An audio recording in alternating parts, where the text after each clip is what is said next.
नमस्कार। मैं अरुण के शर्मा, एनालिस्ट वन थॉट। स्वागत है आपका हमारे यूट्यूब चैनल अरुण के शर्मा एनालिस्ट वन थॉट पर। आज 2-3 दिन बाद मैंने ये वीडियो रिकॉर्ड किया है। तो जो आगे की बात है, जो ताज़ा जानकारी है, वो पहले 1-2 एपिसोड करने के बाद आपको पूरी जानकारी उपलब्ध हो रही है, आपको दी जाएगी। उससे पहले जो ज्वलंत प्रश्न है कि इज़राइल के प्राइम मिनिस्टर नेतन्याहू, क्या इन्होंने जल्दबाजी में ईरान पर हमला किया? और क्या इज़राइल की माली हालत या फाइनेंशियल कंडीशन इस स्तर पर है,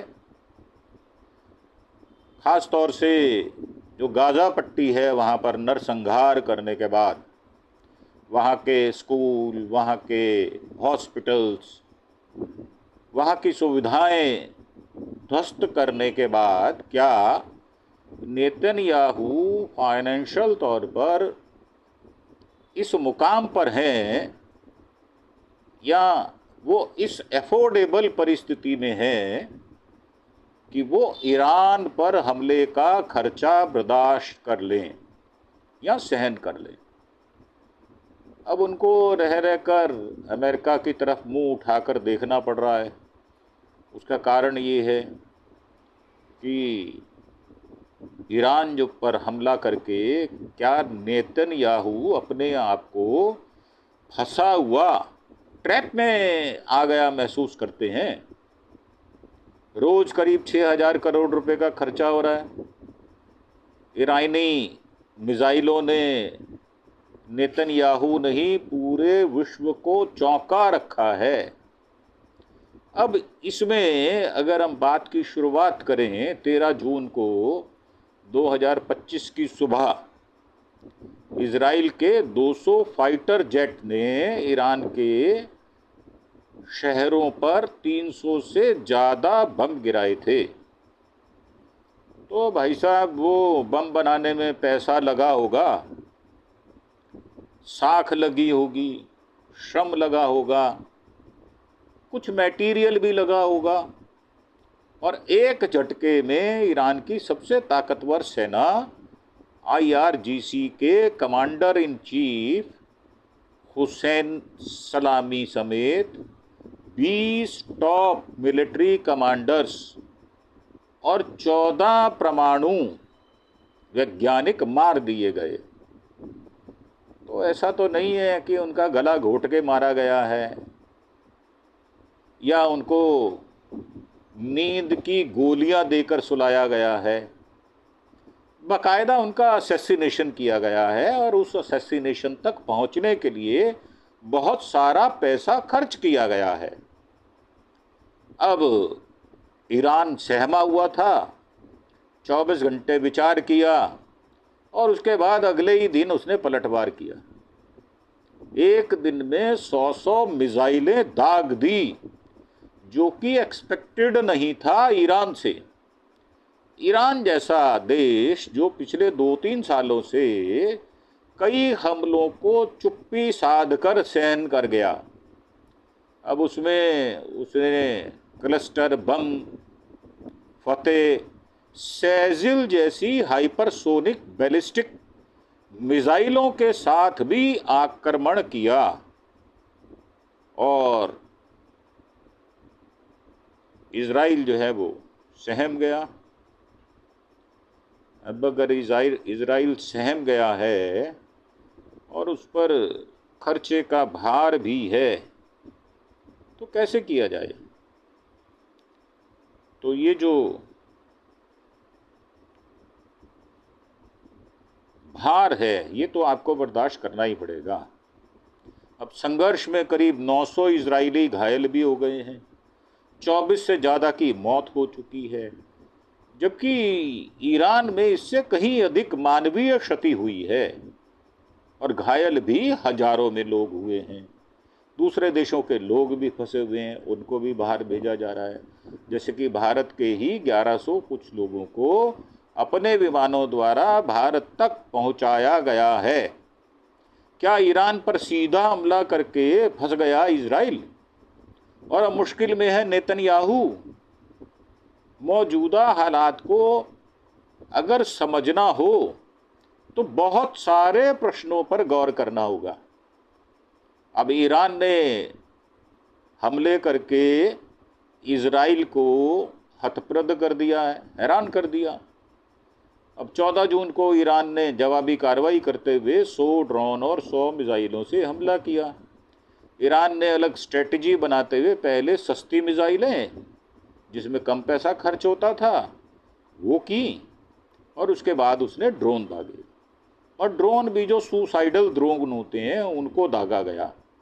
इससे इजराइल के आयरन डोम पर भारी दबाव पड़ा, क्योंकि यह एक बार में सीमित मिसाइलें ही रोक सकता है। ऐसा नहीं है कि इजराइल अपना विराट स्वरूप ले लेगा, 1000 हाथ बना लेगा।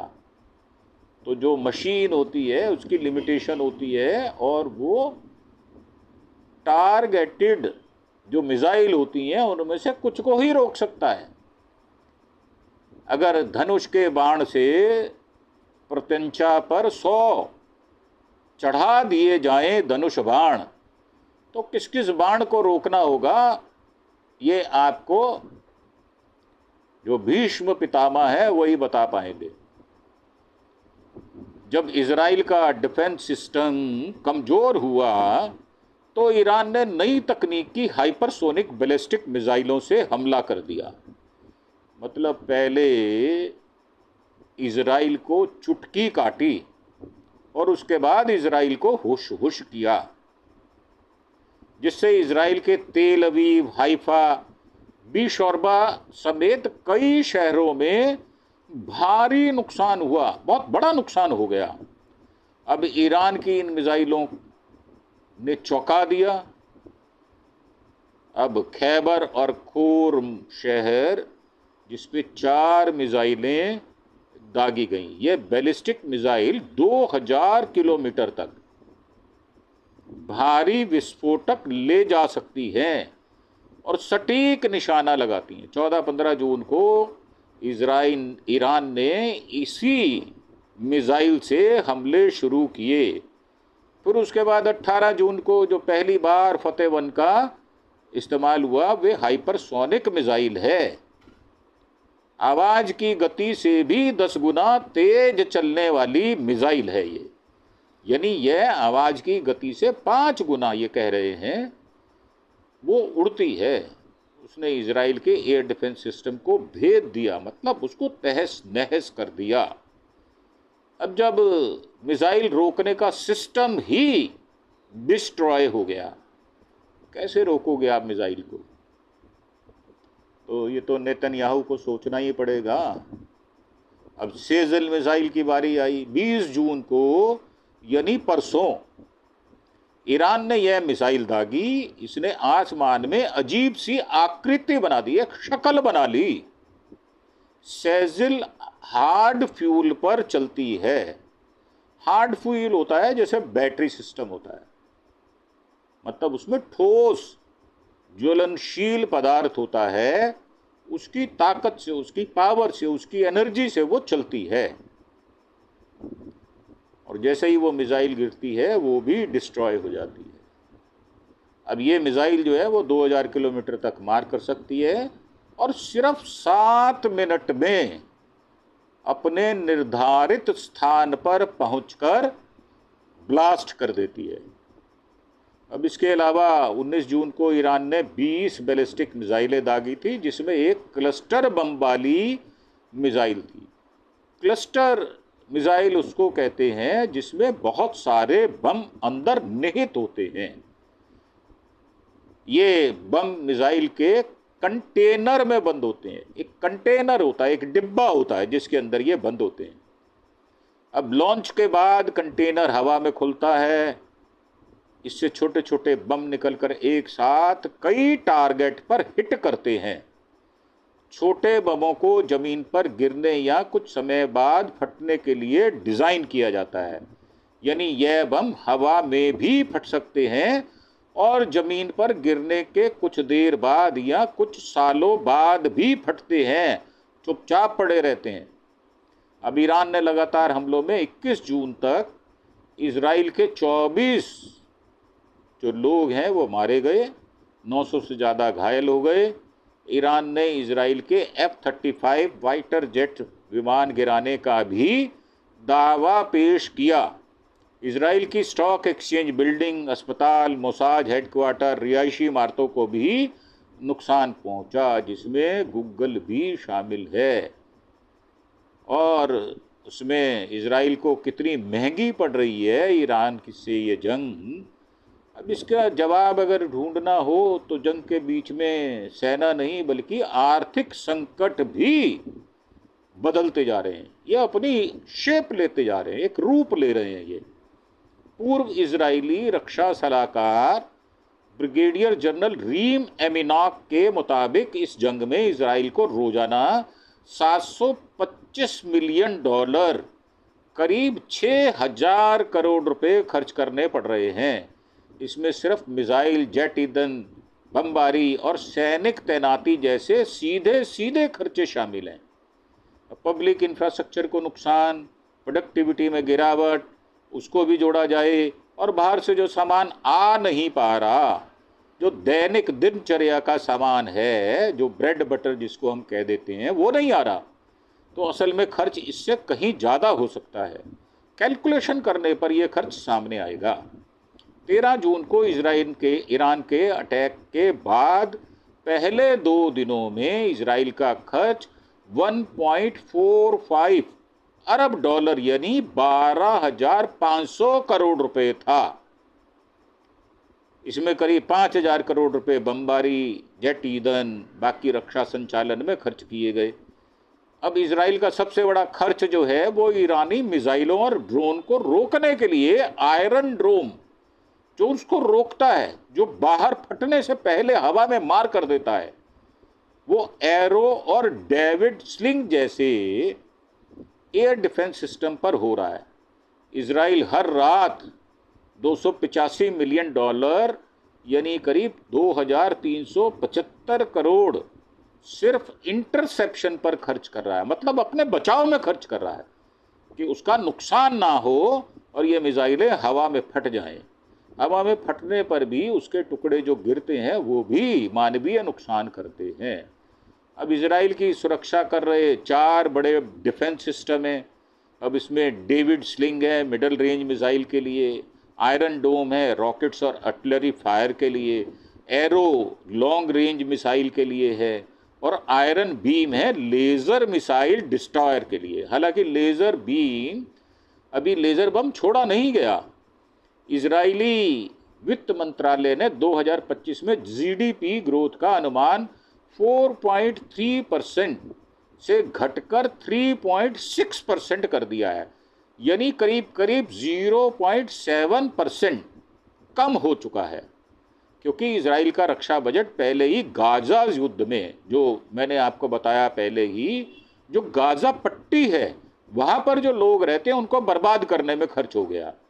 अब 2025 से पहले तय बजट घाटे की सीमा में 4.9% बढ़ सकता है। इजराइल के वित्त मंत्रालय ने 2025 के लिए जो बजट घाटे की सीमा तय की थी वह जीडीपी का 4.9 यानी लगभग 27.6 अरब डॉलर थी। लेकिन यह अनुमान ईरान के साथ नया युद्ध शुरू होने से पहले का था, बाद का बढ़ गया है। अब इजराइल का बजट घाटा और भी बढ़ सकता है। अब इसमें इजराइल पहले की तरह अमेरिका यूरोप का समर्थन नहीं जुटा सक रहा है। हालांकि अंततः उसने आज अमेरिका का समर्थन जुटा लिया है। 2006 में जब इजराइल ने हिजबुल्लाह और 2024 में हमास के खिलाफ युद्ध लड़े तो अमेरिका और यूरोप ने हर तरह से मदद की थी। अमेरिका ने इजराइल को सैन्य सहायता खुफिया जानकारी, कूटनीतिक समर्थन दिया था। इजराइल ने हिजबुल्लाह और हमास पर प्रेसिजन गाइडेड बम भी दागे थे जो अमेरिका ने दिए थे। यूनाइटेड नेशंस में अमेरिका ने इजराइल के खिलाफ प्रस्तावों को वीटो भी कर दिया था, क्योंकि उसके पास वीटो पावर है। 5 देशों के पास है ये वीटो पावर। 1950 से लेकर 2022 तक इजराइल ने अमेरिका से $53 बिलियन के हथियार खरीदे, जो सऊदी अरब के बाद दूसरा सबसे बड़ा हथियार खरीदार बन गया। ब्रिटेन और जर्मनी जैसे देशों ने भी इजराइल को कूटनीतिक समर्थन दिया। 2023 में जब इजराइल ने गाजा में हमास के साथ युद्ध शुरू किया तो अमेरिका सबसे बड़ा समर्थक बन गया। अमेरिकी हथियारों के दम पर ही इजराइल ने हमास को गाजा से उखाड़ फेंक दिया। अमेरिका ने इजराइल को करीब $30 मिलियन यानी करीब 2.59 लाख करोड़ रुपए दिए, जिससे सैन्य सहायता भी शामिल है। अमेरिका ने F-35 फाइटर जेट्स, बैलिस्टिक मिसाइलें, एयर डिफेंस सिस्टम, गोला बारूद, टैंक्स, सैनिक भी दिए, जबकि ब्रिटेन, फ्रांस और जर्मनी जैसे यूरोपीय देशों ने भी इजराइल को हथियारों की खेप भेजी। लेकिन यह मदद अमेरिका के मुकाबले बहुत कम थी। हालांकि यूरोपीय देशों का इजराइल को भरपूर समर्थन था।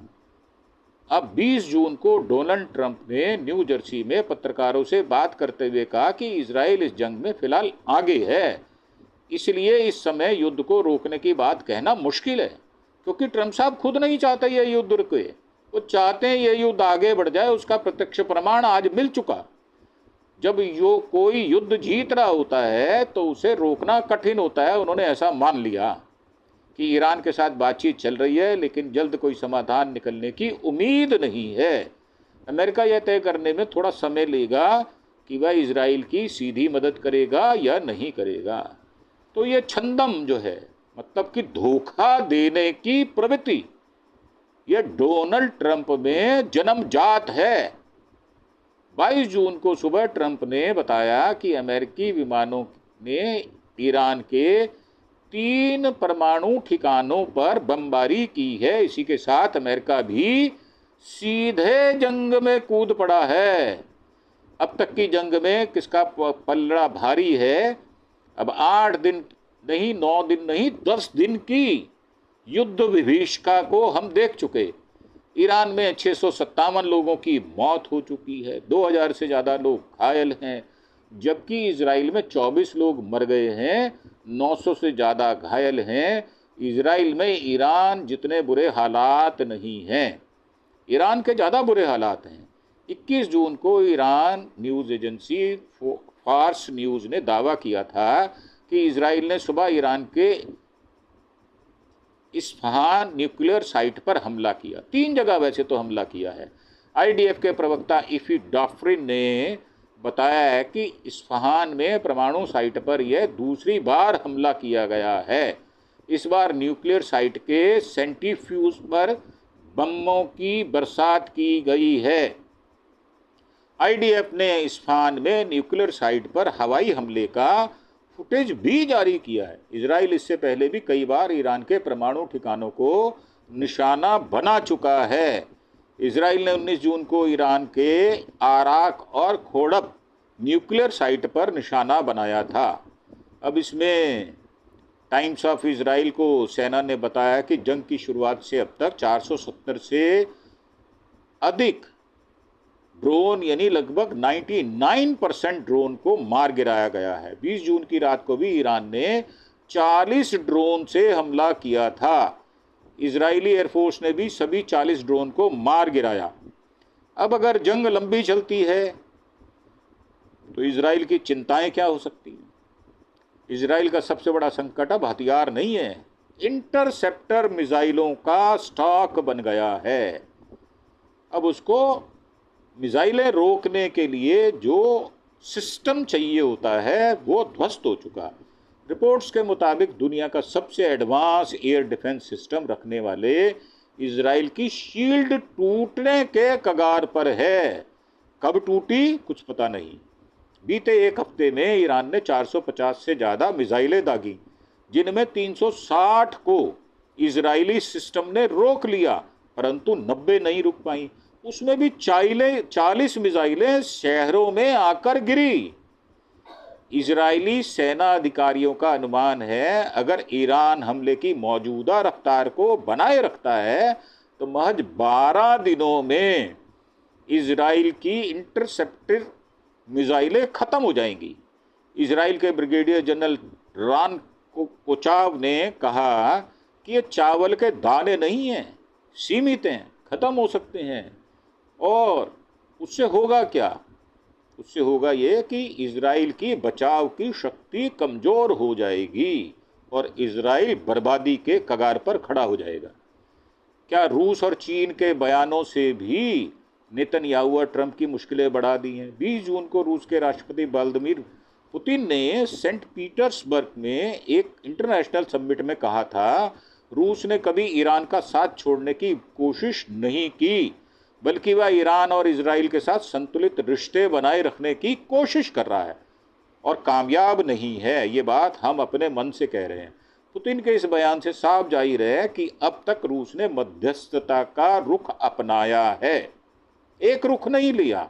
वह इजराइल के हमले का विरोध तो कर रहा है, लेकिन ईरान का खुलकर समर्थन नहीं कर रहा।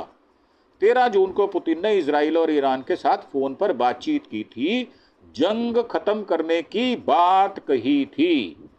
अब पुतिन ने ईरान और इजराइल के बीच मध्यस्थता का रुख अपनाया था, परंतु वो कामयाब नहीं हुआ। हालांकि 19 जून को रूस के विदेश मंत्रालय की प्रवक्ता मारिया जाखारोफ ने कहा था, हम खास तौर पर अमेरिका को चेतावनी देना चाहते हैं, यानी वार्निंग दे रहे हैं कि वह स्थिति में कोई दखल ना दे, जबकि वह दखल दे चुका। ऐसा करना बहुत खतरनाक कदम होगा जिसके नुकसानदेह नतीजे हो सकते हैं। अब देखना यह है कि वो कितने नुकसानदेह नतीजे होंगे। रूस ने जो कहा उस पर अमल करता है अथवा वो बैकआउट कर जाता है। वहीं चीन का कहना है कि वह ईरान के साथ खड़ा है। चीन के राष्ट्रपति शी जिनपिंग ने कहा है कि इजराइल का ईरान पर हमला करना गलत है। दोनों देशों के नेताओं को राजनयिक तरीके से यह विवाद सुलझाना चाहिए। इजराइल को फौरन हमले बंद करने चाहिए ताकि हालात और ना बिगड़े और युद्ध अन्य क्षेत्रों में ना फैले। विदेश मंत्रालयों के जानकार जो हैं हमारे यहाँ प्रोफेसर राजन कुमार के मुताबिक रूस और चीन के बयानों से इजराइल वैश्विक मंच पर अलग थलग पड़ गया है, लेकिन वो ना तो कमज़ोर हुआ है और ना ही डरा है। अब तक रूस और चीन ईरान के लिए जंग में मैदान में नहीं उतरते, तब तक इजराइल और अमेरिका के लिए कोई मुश्किलें नहीं बढ़ी। हालांकि उनका कहना है कि रूस और चीन दुनिया की दूसरी और तीसरी सबसे बड़ी ताकतें हैं। अगर ये दोनों देश ईरान को सैन्य समर्थन देते हैं तो इजराइल और अमेरिका की मुश्किलें बढ़ सकती हैं। हालांकि चीन के 2 बेड़े जो हैं वहाँ पर पहुँच चुके हैं। ये दोनों देश सैन्य मदद देकर ईरान के साथ खड़े होंगे तो अमेरिका और इजराइल से टकराव बढ़ जाएगा। अमेरिका भी खुले तौर पर इजराइल के साथ खड़ा होगा, वो पहले से ही खड़ा है और आज उसने और अपना खुद की पोल पट्टी खोल दी है। ऐसे में हालात बहुत ज़्यादा खतरनाक हो जाएंगे, जो कि हो चुके हैं, क्योंकि यह कोई आम स्थिति नहीं होगी बल्कि तीसरे वर्ल्ड वार की शुरुआत होगी। और मेरा मानना यह है कि तीसरे वर्ल्ड वार की शुरुआत ऑलरेडी हो चुकी जनाब। अब कोई ना शुरू होने वाली बात नहीं रह गई और ईरान पर सीधा हमला करके फंस गया इजराइल। अब इसमें उनका कहना है कि यह कहना गलत होगा कि ईरान पर हमला करके इजराइल पूरी तरह फंस गया। 2 बातें उसे बढ़त दिलाए रहेगी, पहली एडवांस मिलिट्री और दूसरी अमेरिकन समर्थन। हालांकि ईरान के तीव्र पलटवार ने उसे सैन्य, आर्थिक और कूटनीतिक चुनौतियों के सामने लाकर खड़ा कर दिया है। वो कहते हैं कि इजराइल भले ही कह रहा है कि उसने ईरान को परमाणु बम बनाने से रोकने के लिए हमला किया, लेकिन दुनिया की नज़र में इजराइल के हमले को गलत माना जा रहा है। शुरुआती बढ़त के बावजूद इजराइल के लिए गंभीर जोखिम हो सकते हैं और इस अंजाम इस बात से तय होगा कि जंग कितनी लंबी चलेगी, इसमें कौन कौन से देश शामिल होंगे। इसका सीधा सीधा अर्थ है, अभी 10 दिन की जंग हुई है, क्या ये 20 और 30 दिन चलने वाली है और इसमें कौन कौन से देश आएंगे, चाहे वो यूएई हो, चाहे वो तुर्की हो, चाहे वो कोई सा ईरान के साथ लगता हुआ देश हो, जहां पर अमेरिकी अड्डे बने हुए हैं और 6000 से ज़्यादा सैनिक वहां पर ऑलरेडी डिप्लॉयड हैं। तो मेरा मानना ये है कि तेल देखो और तेल की धार देखो। और राजस्थान की एक कहावत और भी है, वो मैं कह देता हूँ, वो ये है कि ऊँट किस करवट बैठेगा, जिस करवट बैठेगा उस करवट का भार अधिक हो जाएगा, और जिस करवट को खाली छोड़ देगा उसका भार हल्का रहेगा। अब देखने वाली बात यह है कि मैं दर्शकों पर छोड़ता हूँ, मेरे सुनने वाले व्यूअर्स, मेरे यार दोस्त जो मुझे सुन रहे हैं, ये मैं उन पर छोड़ता हूँ कि वो किसको क्या समझते हैं, और इस विषय पर अपने विचार नीचे कमेंट बॉक्स में जाकर अवश्य दें, तो पता चलेगा सही मायनों में इसका अर्थ क्या है। मैंने ये रहस्य की बात कह दी है, आप इसकी विवेचना करें, आपका स्वागत है। इसी के साथ आपसे एक अपील कि अगर आपको हमारा ये रिपोर्ट अच्छी लगती है तो आप इसे शेयर और लाइक भी करें। साथ ही आपका एक सब्सक्रिप्शन हमारे इस YouTube चैनल को बढ़ोतरी देगा। वैसे पिछले कई दिनों से आपसे हमारी नाराज़गी भी है और आप सुस्त भी बहुत हैं। आप पूरा एपिसोड सुनने के बावजूद भी सब्सक्राइब नहीं करते। तो दोस्तों, ऐसी सुस्ती किस काम की जो ना आपके काम आ रही है ना हमारे काम आ रही है। तो एक ज़ोर से सब्सक्राइब का बटन दबाएं और उसके साथ ही बेल आइकॉन का बटन भी दबाएं, ताकि आपको हमारी इस वीडियो की सूचनाएं पहले से प्राप्त रहें। इसी के साथ हम आपसे विदा लेते हैं, ये कहते हुए कि आप हमारे चैनल अरुण के शर्मा एनालिस्ट वन थॉट को सब्सक्राइब अवश्य करेंगे। ये हमारे मेहनत का इनाम होगा, हम ऐसा सोच कर चलते हैं। थैंक यू, धन्यवाद, जय हिंद, जय भारत।